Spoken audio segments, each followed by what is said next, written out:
मेरा नाम अमित कुमार है और यहाँ शादरा में रहता हूँ। स्टार्टिंग से रेसलिंग करता था 2010 से। अब पावर लिफ्टिंग में 2017 से हूँ और पावर लिफ्टिंग, स्ट्रेंथ लिफ्टिंग और स्ट्रॉन्ग मैन गेम्स खेलता हूँ। लास्ट ईयर भी स्ट्रॉन्ग मैन गेम्स में ब्रोंज आया था, अब की बार 3 सिल्वर और 2 ब्रोंज। और स्ट्रेंथ लिफ्टिंग में मैं एशियन चैम्पियन हूँ, नेशनल से 3 मेडल हैं। देन पावर लिफ्टिंग में 28 plus state plus national medals हैं। रेसलिंग में भी 10 से ज़्यादा मेडल्स हैं मेरे पास। और शुरुआत बड़े भाई, ये मेरे बड़े भाई हैं, इन्हों की कराई हुई है। और बाकी स्टार्टिंग से ही मम्मी पापा का शुरू से सपना था कि पहलवान बनूं, पर पहलवान तो अच्छे बन नहीं पाए, पर हाँ दूसरे गेम में ठीक ठाक हो गए। कितने टाइम से आप जुड़े हुए हैं? हाँ, स्पोर्ट्स लाइन में 14 साल हो गए मुझे जुड़े हुए। वैसे तो बचपन से ही भाई शुरू से ही प्रैक्टिस करवाते थे, पर हाँ जो पर्टिकुलर अच्छे से स्टार्टिंग करी थी वो 2010 से करी थी। इनके लिए किन चुनौतियों का सामना करना पड़ा इन मेडल्स के लिए? इन मेडल्स के लिए चुनौतियां तो फाइनेंशियली कंडीशन भी थोड़ी ऐसी होती थी, और बाकी जो लोग हमसे ऊपर हैं, जो ज़्यादा आप जानते हैं कि बड़े कंपटीशन में गोल्ड वगैरह जो है तो बड़ी मुश्किल से मिलते हैं। तो अब भी छोटी सी बेईमानी करके माइक्रो सेकंड होते हैं, 0.37 सेकंड से मेरा गोल्ड छीन लिया, बल्कि वो नहीं था। ऐसे ही सेम 2 गोल्ड थे, उसकी जगह सिल्वर मिले। लास्ट ईयर तो एक धमकी भी मिल गई थी। बाकी छोटी मोटी चीज़ें चलती रहती हैं, हमें तो खेलने से है। आज आपका जोरदार स्वागत किया गया, इसके लिए क्या कहना चाहोगे? बहुत खुशी हुई है, बहुत ज़्यादा खुशी है। सारा श्रेय मम्मी पापा को जाता है, बड़े भाई को जाता है। सारे मोहल्ले बिल्कुल परिवार की तरह रहते हैं, सारे दोस्त भाई हैं, भाई सब ने हमेशा साथ दिया, कभी भी ज़रूरत पड़ी हमेशा साथ सभी ने सपोर्ट किया है। पापा अगर ट्रेनिंग की बात करें तो आपने ट्रेनिंग कहाँ से की? मैं ट्रेनिंग मेन तो मेरे भाई, बड़े भाई से ली, सूरज भाई से। और उसके बाद तो फिर कहीं से भी कह दूं, पर जो स्टार्टअप था वो बड़े भैया ने कराया। बाकी हमारे मामा जी जो हैं वो रेसलर हैं, वो भी वहीं से, वो हरियाणा में रहते हैं, वो भी स्पेशली यहाँ आते थे ट्रेनिंग करवाने, वो भी करवाते थे। और बहुतों को साथ अकेले का तो कुछ भी नहीं है। मुकेश गुरुजी हैं और जीतू भाई हैं, गुरुजी हैं, बहुत गुरु रहे जिनसे बहुत कुछ सीखने को मिला। और अखाड़े में गुरु राजकुमार गोस्वामी थे और कोच अशोक गोस्वामी थे, और बाकी जितने भी सीनियर थे हमारे सब गुरु ही हैं। कुछ ना कुछ सीखने को ही मिलता है। आपने भी बताया कि जो आपके साथ आई तो आपने बताया कि हम भेदभाव किया जाता था, वो अमीरी गरीबी को लेकर के उस सुधार के लिए आपने भी प्रयास करे जिससे आप भी उभर पाए, जो आने वाले बस मैं तो एक चीज़ मानता हूँ, मेरे कोच ने एक चीज़ सिखाई थी कि सुधार किस को सुधारोगे। एक हाँ नहीं, शुरुआत हो सकती है, जैसे बेईमानी होती है तो पॉइंट्स की, सेकंड्स की हो सकती है।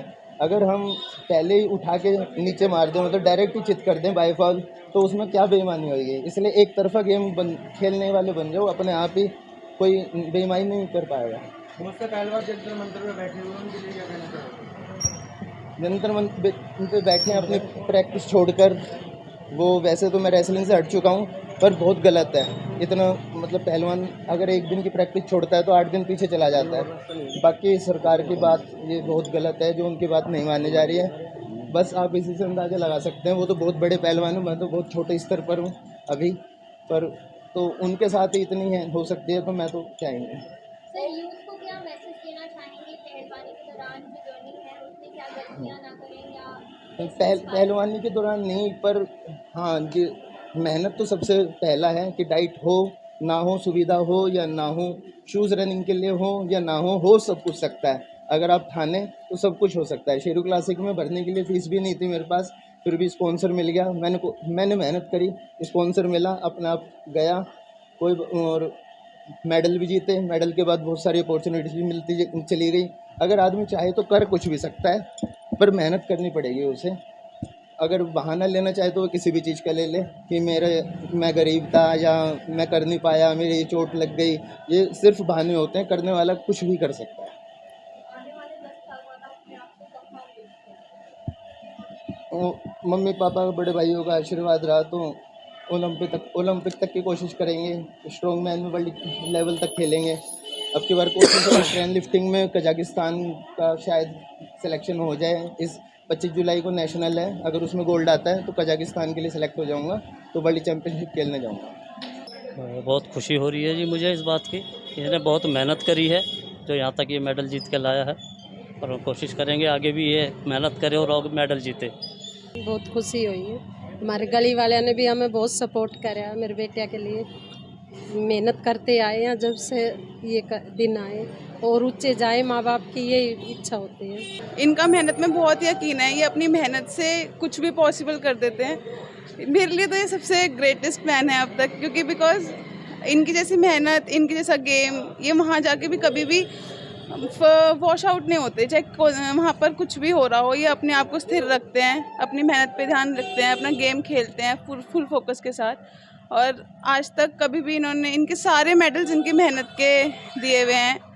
तो मेरे को ये लगता है कि जो भी मेडल होता है हम इनके सपोर्टर्स बन सकते हैं, इनका साथ दे सकते हैं, लेकिन अल्टीमेटली इनका मेडल इनकी मेहनत से आता है। उसमें किसी का नाम हम ऐड नहीं कर सकते, क्योंकि आता तो इनकी मेहनत से ही है वो मेडल।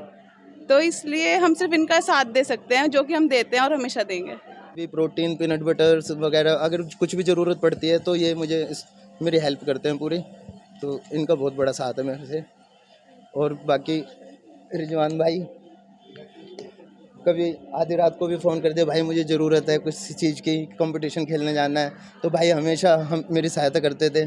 और सत्य भाई और भाई अमन हमेशा सपोर्ट में रहे, कभी भी ज़रूरत पड़ी हमेशा कि उन्होंने तुरंत सहायता करी मेरी।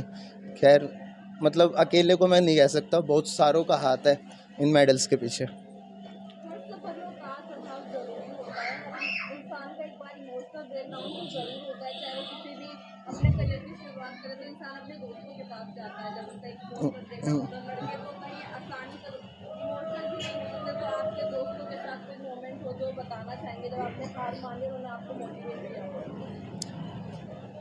सूरज भाई बड़े भाई ने बहुत मोटिवेट किया, बाकी जो मेरी पत्नी है इसने बहुत मोटिवेट किया।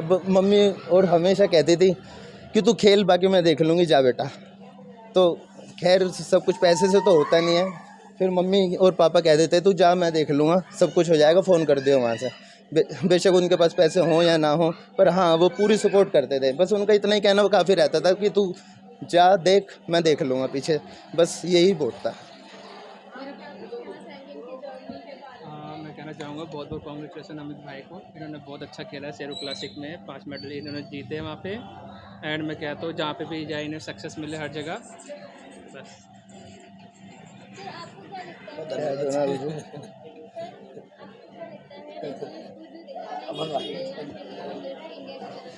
मुझे मेरे ख्याल से जब तक मैंने रेसलिंग करी, सूरज भाई ने रेसलिंग करी, हमें तो बहुत मिलता था और हम उसमें संतुष्ट भी थे।